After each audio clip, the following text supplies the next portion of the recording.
Previously on the final pitch. If you could look for a niche, then maybe there's a chance. I'm not very interested with your pitch because I feel like it's something existing. What I can offer you is that I can connect you to retailers. Would love to be a resource for you and just exchanging ideas on how you could potentially solve all these existing problems. From my perspective, I wish you all the best.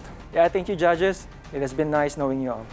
I'm ready to put in $25,000. I'm willing to write a personal check of $10,000. I want to be able to put in $20,000. I need minimum 15%. Probably I invest 20,000, maybe 15% stake in the business also. I would like to have a consistent delivery and no interruption in the supply chain. We will deliver. My colleagues will probably invest and then I'll do business with you guys. Investors, I heard your offers. We're ready to partner with you. This week, we put the spotlight on the woman behind Wilcon Depot's decades of success, Rose Ong. And day 2 of the pitches continues. My name is John Aguilar, and I'm a serial entrepreneur based in Manila, Philippines. I've gathered a formidable cast of business and industry leaders on the lookout to fund and support the country's rising tech startups. Wei Zhou, CEO of Coins.ph. Francis Plaza, co-founder and CEO of PayMongo. Avin Ong, founder and CEO of Fredly Group of Companies. Amor Maclang, co-founder of Geyser Maclang. Rose Ong, senior executive vice president and COO of Wilcon Depot.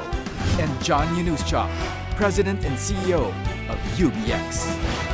Many will try, but only a few will make it to the final pitch.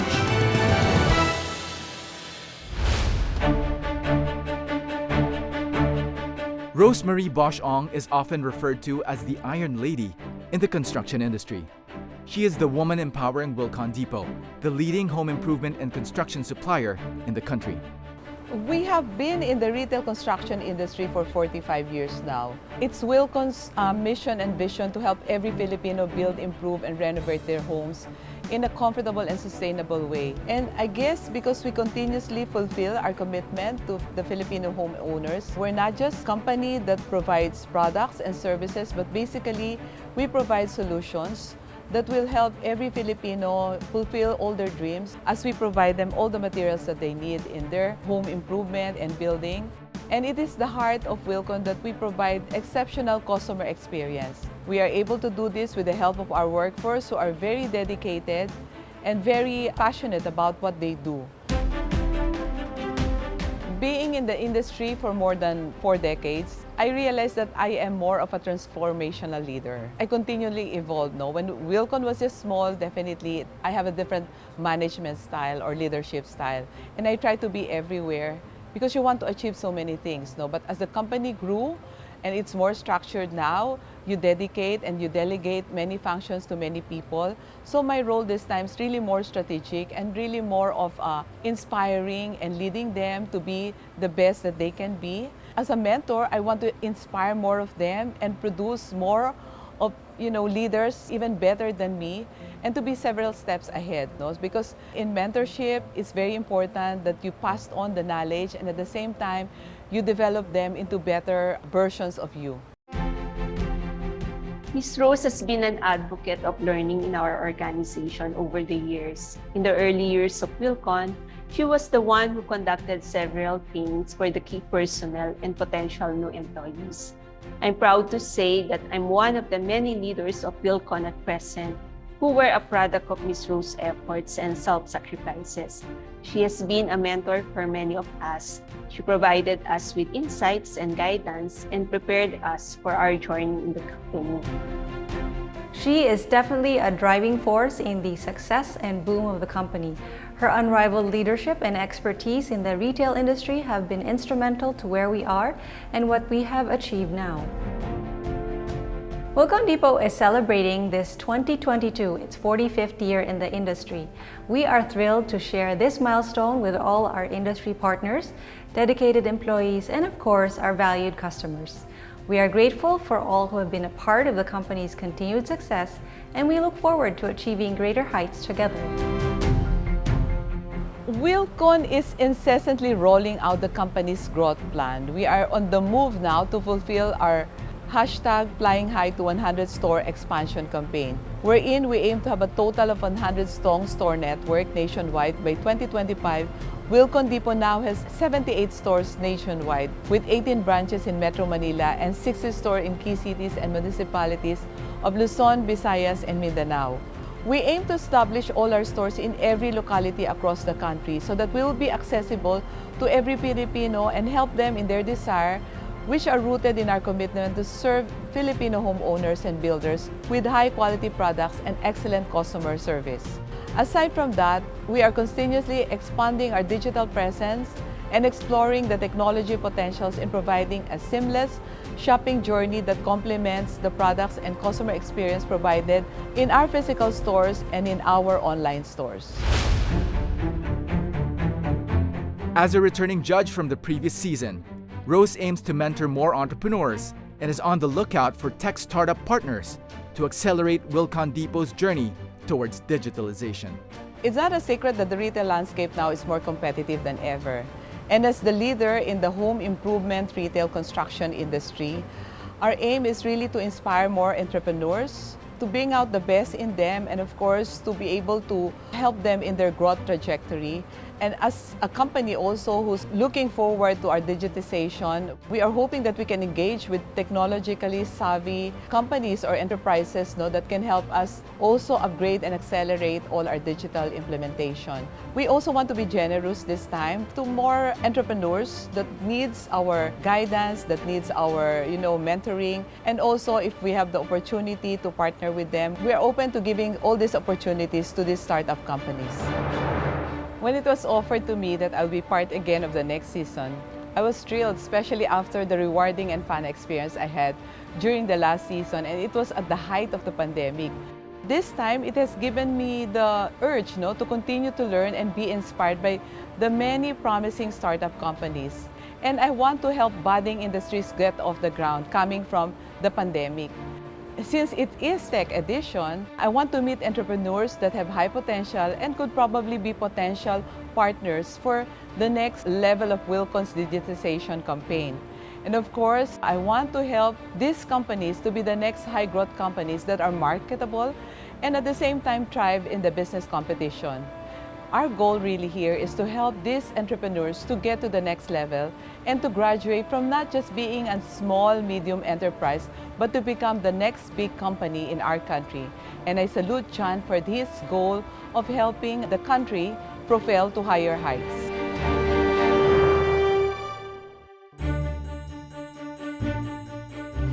Hey, Rose. Wait. Hi. Hi, John, you're here. Time out muna. Why? I have a surprise for you. Wow. What? Remember one of the startups who pitched to you, Ride Radar? Oh yeah, I remember. You wanted to invest in them, yeah, right? Yes, but hindi natuloy. But, Well, I think they're really pushing for lower equity, Yeah. di ba? 100K for 40%. We will take 100 USD for 12%. Yeah, my offer stands. It's either take it or leave it. so I know that you really want to work with them. Yes. So I brought in Nico. So he's actually here. Oh my gosh. Oh, hi, Nico. Hi, Rose. Hi, how are nice. you? I'm good. So, nice to see you again. have you thought of the offer? I mean, did you change your mind? Yeah, we've changed our mind, but we have also our deal on the table. Because beyond the money that you can invest to Ride Radar, we know that there's still more business opportunity that we can work together. And me personally, I wanted to work with you. You know what? I'll leave you two to get to know each other better. Yeah. So I'll be back. So Okay. yeah. Thank you, John. Okay, come on. Oh, what do you think? There's so many potential. There's so many opportunities. I wanted to be fair with all of our partners and stakeholders. It's at the end of the day, we wanted to run a company where it's fair for everyone. It's a win-win for everyone, for you as an investor and for us as a business. Oh, John. Yeah, Hi, we're John. discussing We're just the discussing terms. for the terms. Yeah, Yeah? we're coming up with something Good. yeah, Good. solid. Yeah, it's a More solid partnership. Okay, yeah. good to hear. I just want the two of you to know that Dragon's Nest, the final pitch, we'd also like to get involved. Really? Yeah. Oh, that would be great. We'd like to get involved. You know, it's always been our mission to take the startups beyond the show to the next level. I think that we can add a lot of value. He also believes in you. Yes. Thank you. You know, it makes sense. I think we'd like to also be part of this. So let's talk because I feel like That we can would be also... a great partnership. Yes. I'm very happy that you're part of this. No? Thank you, John and Okay, Rose. It's thank really you. amazing to be surrounded by leaders in their own industry. Yeah. And the future leader is. Of course. Yeah. Of Thank course. you. Okay. Exciting. And yeah, I'm very much Wilcon. Welcome, Wilcon. Yeah, it's the same, Yeah, right? Welcome, Wilcon. Wilcon. I'm very much Wilcon. Up next, We are the founders of Whoop. The marketplace is too small. I can't put in cash equity in good conscience in its current state. I believe you're gonna earn from subscription fees. But how are they gonna pay for the subscription fee if in the very first place, they need scholarships?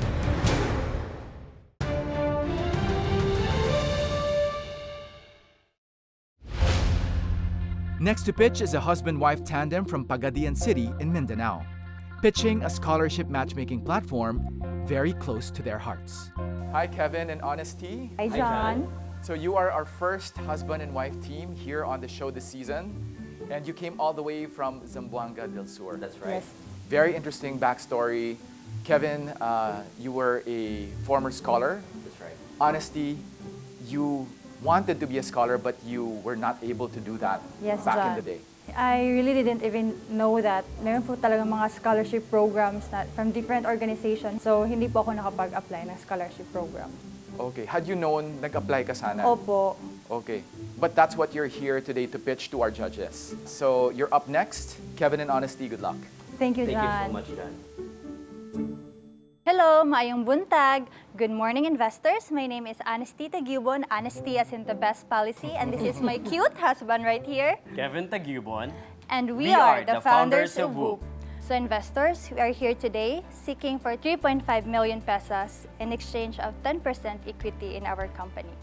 We know that education is an investment, but sadly, not everyone can afford that investment. One of the best ways is finding for scholarship programs, but the problem is there is no exact platform that students can easily use to find and apply for scholarships, and that's why We developed a solution, and that's what we called Whoop Scholarship, a scholarship matchmaker platform where students can connect with the sponsors or scholarship programs directly on one outlet. Our target market size for this platform, there are more than 10 million students or more. So there are college students, senior high school, out-of-school youths, ALS students, or the skilled students nationwide. This is our revenue model or how we can monetize this platform. We have a subscription base. We have 1 month, 2 months, or 3 month subscription, or we have a credit. So once the students will sign up, they will gonna have a whale tokens, and if they want to sign up for credit base, they will gonna have a whale caps. And if this platform will become big, of course, we're gonna go for the ads revenue. Our target scholarship projection within 5 years, we are targeting 30,000 accepted scholars from the sponsored nationwide. investors would also like you to know that this is not just a mere business for us. This is something that we love and that we are passionate about because we believe that through this platform, we'll be able to provide a gateway and we'll be able to help a lot of students, especially those students who are living in remote areas of the Philippines because they don't know that there are these kinds of scholarship locally, right? And then we believe that the best kinds of businesses are those that has purpose, creates opportunities, and change lives. That's why whatever revenue the company makes, we will be allocating a certain percentage that will be used in our Whoop Foundation that will help PWD children because as ourselves, as a parent, we know the struggle. We know how hard it is to have a children who needs special care because we also have one. And we would like to help those parents who have kids that has special needs. And we're also aiming to build a small Whoop Academy. It is a free school for those students who would like to engage in the digital course because we believe that the world is changing, the world is innovating, and soon enough, everything will be digital. So investors, join us and help us make a difference. Thank you so much. I'm a first-gen college student in my family. Bisaya sad ko. So I grew up in the province. Bisaya po. And I wouldn't have even thought of even going to school abroad had it not been for the opportunity to have, full scholarship, right? There definitely is a need to enable more low-income students to get that opportunity, right? Yes, So sir. if I'm trying to understand the product, is this a mere sort of, like, you just connect and sort of find those scholarships and then you just connect those students, or is there a way also for you to make sure that this is not just a connecting platform, but ensures also success post, all that admissions process? I know the entire thing is very complex, so I want to understand where you play in that entire scheme of things. Okay, so sir, we were gonna focus first for the scholarship programs for different institutions. We are very open first for the local, like for example LGUs, like local government units, because right now, especially in Mindanao, there's a lot of scholarship programs that the students didn't know, especially for the local government units. And also, there are also scholarship programs in government agencies that the students didn't know how to apply. It's because there is no platform yet. Scholarship is something very close to my heart as well, because I grew up as a scholar from the kindergarten all the way to college. Wow. Yeah. So thank you for doing this for all the scholars, by the way. Yeah. But we're doing business, so I have questions. Yes, sir, no problem. I believe you're gonna earn from subscription fees. Yes, sir. Yeah. But how are they gonna pay for the subscription fee if in the very first place they need scholarships? Okay, sir. If I'm the student, if I will go to that physical application, I will submit the traditional thing that, submit my application instead of I will be paying directly online for the subscription, and then I will submit more application. So I'm gonna save more time and more money. You're funneling to try to get as many aspiring scholars to come into your platform as possible, right? So you shouldn't charge them anything. Right? You should be, like, your goal is basically try to funnel as many smart kids into your platform as possible, right? And what happens when you funnel these smart kids in? Well, the best ones can get scholarships to attend whatever they want, right? But the ones that, because there's full scholarships, there's partial scholarships, and then on this side, you should actually be charging almost like lead generation for as many educational institutes as possible. The marketplace is too small, just as is. I would like to sort of see a revision in the business plan, because we probably need to talk to partners in terms of like success-based revenue sort of on both sides, because I think it could be. So I don't have an offer on the table right now. Okay. Yeah, No problem. I guess in this, I don't find that there's a business to make in this form. So I guess echoing a revision to this, but would love to be a resource. In thinking this through, because this is definitely something that I'd love to see. More low-income students access opportunities to go to college. Thank you so much. In business sense, I don't find it profitable. I don't find it sustainable. So, yeah, maybe we can help you in other forms. Thank you so much, ma'am. I'm not gonna invest yet. Yeah, I would love to see some revisions on the business model, and to be honest with you, I'm not very convinced with all those points I shared earlier. But I think everyone is so available for you guys to mentor you guys, so feel free to reach out. Yes, ma'am. I can't put in cash equity in good conscience in its current state. But if you're open to doing things, mentoring, re-strategizing, you need a good strategic business partner. And if you're open to something like that, I'd like to do something with you both. Thank you. That would be great, ma'am. Thank you so much. On my side, obviously, I would love to have those very successful postgraduates working for us in the future. Thank you very much for your Thank you, time, ma'am. everyone. Thank you, sir. We're very thankful, even though we came from a very small town in Zamboanga del Sur, and this is a windows of opportunity for us. Masaya kami dahil nakuha namin yung mentorship ni Mama Moore. Yan kasi yung kailangan namin, the strategic plan and also the mentorship for our business.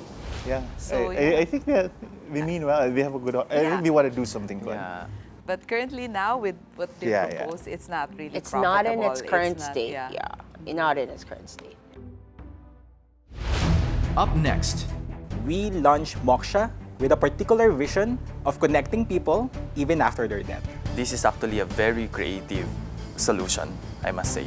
Death is a big business. Moksha, I also want in.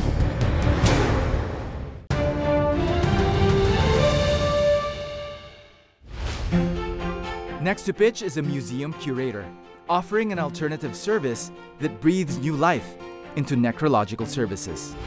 Hi, Daryl. Hi, John. So, Daryl, you are here today pitching a business, I guess something that we all need. You know, all of us have relatives who have passed away. So, in essence, what are you pitching to us today? Okay. So we'll introduce a new culture of remembrance. So Moksha products and services are new concept of after-death services that would like to create a deeper sense of meaning and an affordable alternative for our people. So I hope you're able to do something with this pitch. I know that this is quite a sensitive topic, so I hope you do well. Yeah, thank you very much.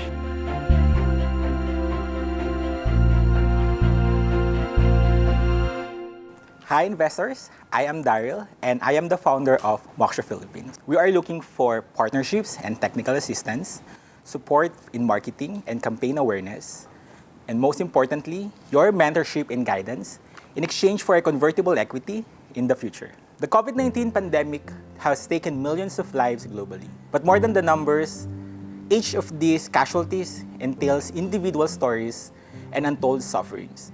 The biggest challenge brought by the pandemic was how quickly it has taken the lives of millions of people and how it has taken the lives of people close with us. This is very personal to me because I also lost my grandmother during the height of the pandemic. Coming from our experience as a starting point, we launched Moksha with a particular vision of connecting people even after their death. Let me introduce to you Moksha products and services, all designed to connect people. We'll start with the Moksha message. Moksha message will archive your special messages for your loved ones after you die. This message will be open in due time, and you can also request special arrangement such as a bouquet of flowers every anniversary. The second will be the Moksha urn or the Moksha bio urn. So this is a product that we develop which turns your ashes into a plant. The purpose of this urn is to create a sense of rebirth and a sense of meaning. More than the traditional burial, we want to offer the opportunity to have the connection even after death. The third will be the Moksha memorabilia. So these are products that we develop and that we are selling, where you can store your ashes and connect your loved ones for you to always be with them. Lastly, a product that we are very excited to offer soon will be the Moksha fireworks. We will help you turn your ashes into memorable, pyromusical presentations or pyromusical endings. This will create a greater sense of meaning for your loved ones. The business model of Moksha. We have two primary income streams. So number one are the income stream from the Moksha products and services. And number two are the potential income in the future from the unpaid Moksha plans. So this is really one of the areas that we would like to focus also. The biggest advantage or the biggest competitive advantage of the Moksha products and services is number one, it's affordability. And number two, it's customizability. A traditional burial, for example, costs hundreds of thousands in established memorial parks. Columbariums is also expensive. And the other existing bio urns cost really a large amount of money. So some of the potential partnerships that we can pursue is support in launching campaign awareness and in marketing. And most importantly, also, Moksha products and services greatly complements existing insurance services. So again, everyone, as a closure, I would like to share that the term Moksha was derived from a Hindu term which means freedom from the cycle of death and rebirth. So it is an Indian philosophy term. And likewise, what we in Moksha would like to share to everybody is that death is not an end, rather it is just a beginning. So investors, we hope that you can join us in our journey, in connecting people and in creating stories. Thank you very much. You know, hearing your story, hearing what his presentation, it's like coming out from the Black Mirror episode. It's kind of eerie, diba? Like, you know, not everybody's comfortable to talk about death. Because, you know, death and grieving is something very personal. Yeah, I can relate to you. Just like you, my grandmother died this year during the pandemic. I feel like this concept is something I would love to support. Yeah, please have me as part of your team. Yeah, and it's gonna work also for me in Hong Kong. My grandmother lived in Hong Kong, and I think real estate in Hong Kong is very expensive to the point that people there don't usually get a space. You have to fall in line. You have to get approval from the government. So this is actually a very creative solution, I must say. Moksha, I also want in. Death is a big business, And I know for a fact that many of the real estate companies that I advise have actually computed that setting up a cemetery is more profitable than setting up a condo. But none of them want to touch it because of the the associations related to death. You clearly need a communications plan because the way you're communicating it is very functional. I guess just echoing what Amor said, like death is a big business. The reality of life, everybody dies, right? So parang just, I guess it's more of like just positioning the opportunity that, everybody like goes through, like as what Miss Rose said, like grieving is a personal thing, and you're here to help lighten that load, right? And these are products and services that might be able to help with that. But yeah, those are just my few comments on it. Sorry, I have a follow-up question. So why didn't you ask for an amount? I'm interested to know. Yes, the money. Maybe. Right now, we are dividing the operations into two. So we have the internal operations, mostly on the archiving of data, R&D of the products, and the other will be the external engagement. So my partner is the one managing the external engagement. Mostly we're just utilizing social media. But our biggest problem is really to market this and to expand the reach on the launch a campaign mass awareness. Uptake. It's like talking about crypto and blockchain. You need mass uptake for it and people to get over their unfounded fears about it. I never thought I'd be excited about a death business, but yeah, you're right. This is like a Black Mirror episode, no? You're right. But a good one. I passed on, because I'd rather, focus on building lives. I kind of agree with Rose on this one. It's like, I don't know, I'm like very iffy about this business, and the way you present it is like very sterile. It's just like, kind of like, it's a huge turn. It's a huge turnoff in terms of sort of discussing it, right? Like, I think there's things that technology can do to sort of memorialize and to celebrate, and also to execute some of these things in a much better way, I feel like. So I think that's my angle. These are just advices I can give. From my perspective, interesting idea. Obviously, very, very personal idea as well. And in the world of globalization and restraints from travel and so on and so forth, I think you have some good future. Instead of the merchandise, let's create an aggregator platform to make it easy for the family who's left behind, whether planned or unplanned death. I think there's something there. Thank you very much for your time, and most importantly, for giving me the opportunity to present the idea for you. Thank you very much. Greatest insight was the positive reception on new culture of remembrance. I think the key takeaway is that everyone is kind of open in this kind of new venture. This generation of basically death in the digital age, like what does that mean? Right, exactly. Like literally, what does that mean? Because like before, you were memorializing people basically through photographies, and then through other things, but now there's more memory that's been created, right? And your digital footprint. I mean, the world is evolving, and change is something that happens very, very fast. Next time on The Final Pitch. I'm the CEO of Cerebro. We are the creators of Pitaka. I'm the founder and CEO of Britannia. I was hoping to get a foretaste and even a small bite of the apple of Web3. There isn't anything there yet. Look, I'm willing to put in $10,000 angel check into your business, and I welcome you guys to join me. How much? $10,000? Yes. We're willing to do the same. Show me the money, man.